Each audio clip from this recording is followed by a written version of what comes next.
Yo, what's up YouTube? Welcome back to my channel. In my video, I will be reacting to I quit my 9 to 5 job after Have you ever learning felt like your life 7 things with no backup plans. My first time watching this video and coming across this video. And guys, I just wanted to let you guys know that my interview is dropping tomorrow. It was supposed to be dropping today, but tomorrow is dropping for sure. Stay tuned. I'm going to be consistent with me making like interviews. So just stay tuned for my first one that's coming out tomorrow, and I'm going to be consistent for the remainder of the year with me making like interviews like for you guys. Like I said, I'm gonna bring the best quality content that I can for you guys. Before I get into this video, she's gorgeous. Let's go. is no longer under your control? That's how I felt like when I was working a job that I hated. In the middle of Tokyo, She's from Tokyo. just another person wearing a suit. I felt anonymous, hopeless, and I hated my life. And the She worst part felt was, anonymous, I hopeless, started and hating she hated her myself life. too. I knew that my life was in desperate need of a big change. So, I decided to quit my corporate job with no backup plan and left Tokyo.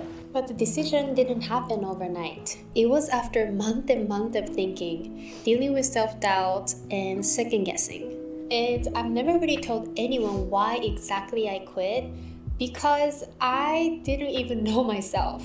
It's been 7 months since I left the corporate world, and I think I'm ready to share my well kept secret. It's 2020 and I'm 24 years old. I squeeze myself into a jam packed train for 30 minutes, work 10 to 14 hours a day, go She home, worked 10 to sleep, 14 and do the hours a exact day. same thing the next day. Pretty much the only thing I was looking forward to was the lunchtime and the weekend where I still needed to worry about my emails. After Right. all the sacrifice, I overachieved my financial goal, and honestly, I thought I made it. With the bonus Nope. I received, I bought myself a diamond ring and a Fendi dress because that's what you're supposed to do when you're successful, right?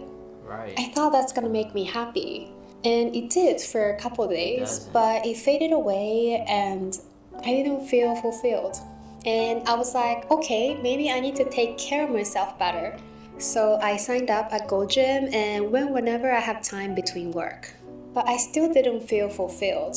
So I booked a weekend trip every And I'ma say this for my like subs that's watching, for who's ever watching, you're not supposed to stay at a 9 to 5 forever. They teach you're supposed to stay at a 9 to 5 for a long time, but no, that's not how that works. You're only supposed to work to get yourself into a better position than whatever like goals and dreams you want to have. That's when you're supposed to leave your job and not just stay at a 9 to 5 forever. You got to be able to see, like Drew, that you're only supposed to work a 9 to 5 to a certain point and then leave. It's sad that many people think just working a 9 to 5 is simply it. Working a 9 to 5 is not enough. month. I went to so many beautiful places and it was so much fun until Monday comes. I couldn't handle the gap between my dreamy weekend and the reality. One morning, I just came back from a beautiful trip in Okinawa. I was still tired from the trip, so I was gonna work from home that day, and I was getting ready to start working. When I put out my work laptop and when I saw it, something in me just broke. I started crying and I just didn't know how to stop. Having a mental breakdown started becoming a regular thing. So I decided to get some professional help and I started to see a therapist every week. Seeing a therapist to take care of your mental health is not common in Japan yet, and it can be quite expensive to go see a therapist every week. And I realized You gotta always stay on top of your mental health first and put your mental health first and put your physical health overall. Health is wealth, and I'm glad that when she saw that things wasn't going around, that she had like seek to get help so that she can better herself. and become happy again. And I'm proud that she like quit her job because she saw her work and was holding her back, and she just like felt like that's something she had to do, and she left her job. I'm proud of her. Realized how much money I'm spending to deal with the intense level of stress so that I can kind of act like I'm okay during work. And I was not okay at all. At this point, I didn't even know who I was anymore. And this leads me to lesson number one. Working a job you hate is extremely stressful, and being stressful is expensive. And the worst part was spending all this money didn't really fix the core of the problem. I still hated my job that didn't fulfill me, and it introduced me to this intense level of unhappiness that I didn't even know that existed. But I still kept going.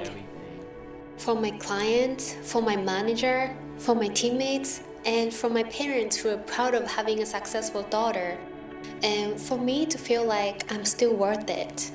I lost who I was long time ago. Achieving high performance and earning good amount of money was the only thing that made me feel like I'm still worth it.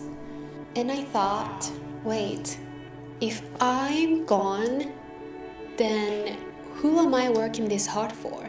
Who am I sacrificing my life for? And the answer is for someone's dream.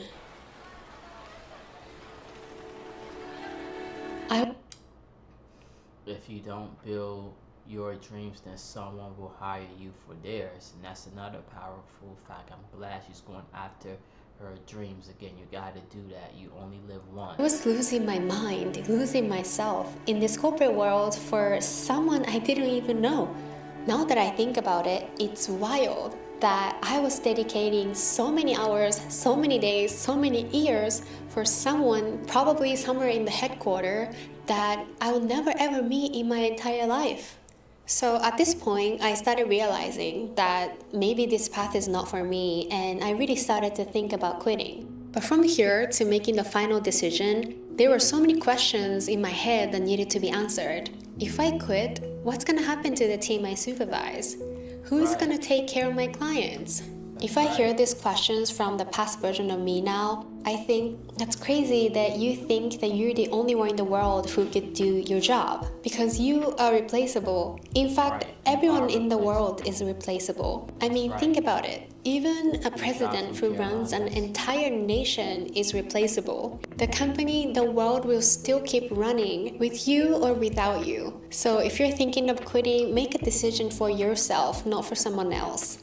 After spending hours and hours to think about my future, I started to have this strong desire to do a job that matters to me and make the money that matters to me, even if it's $1. And I haven't even made the first dollar yet, but I know it will be the happiest day in my life when I do. Anyway, back to my desire. An angel in my head said, "You should go for it." But a devil in me said, "That's selfish."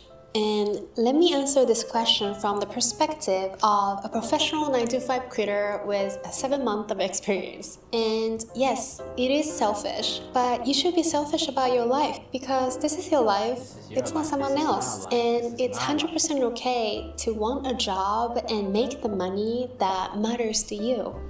While having these thoughts, I was still working every single day for 5 days a week and sometimes on the weekends.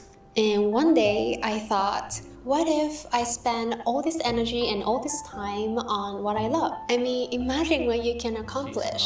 On average, we work 260 days a year, which means we work around 2,100 hours yearly. I mean, imagine what you can achieve if you spend 2,100 hours a year on what makes you excited. I think this was one of the most convincing realizations for me. Right now, I usually start working on creating content around 9 a.m. and many days I continue until like 10 to 11 p.m. And even though I don't make any money from it right now, I still wake up so excited and energized. And sometimes I need to stop myself from working too much so that I can avoid burnout. Growing up in an Asian household in Japan, I always thought having a lot of money and being able to buy anything at any time is the highest level of luxury and power. Until I saw mothers and fathers who have kids working in the office from 8 a.m. to 10 p.m. or even later in the corporate world. And I understand that some people need to do so in order to support a family. But I know for a fact that those people I saw were making more than enough money. And sure, they can use the money to hire babysitters. The kids will grow with them or without them. But the time they couldn't spend with the kids will never come back. And for me personally, I didn't want my future to look like that. Which leads me to the next lesson. The most powerful, valuable thing in our lives is time. And that's one thing you cannot buy with money. Now you might be thinking, these are good reasons, but for me, it might be just too late to start a new career. Do you think you would have the same answer if you ask yourself in 20 years? I just turned 29, so for me, that's gonna be 49 years old. You will never be at this age, this young, and this healthy ever again in your life. So I hope this answers your question of if it's too late. So, how is it like to quit 9 to 5 job? It feels like living. And honestly, I've never been this happy for as long as I remember. I wake up every day excited to make contents online, and I hope someday I will make the first dollar that matters to me. Even just imagining it makes me happy, and I'll probably frame it and put it in the wall maybe. Anyway, if you enjoyed this video, don't forget to subscribe and let me know what you thought in the comment below. Thank you so much for watching and see you in the next video. Bye! Again, I love this video. I'm glad like she just did like what she felt she had to do. She started to realize that working a 9 to 5 was a waste of time for her, and she's like going after being a content creator. I'm going to subscribe to her channel. She earned a sub. This video was dope. Stay tuned for my next video, y'all.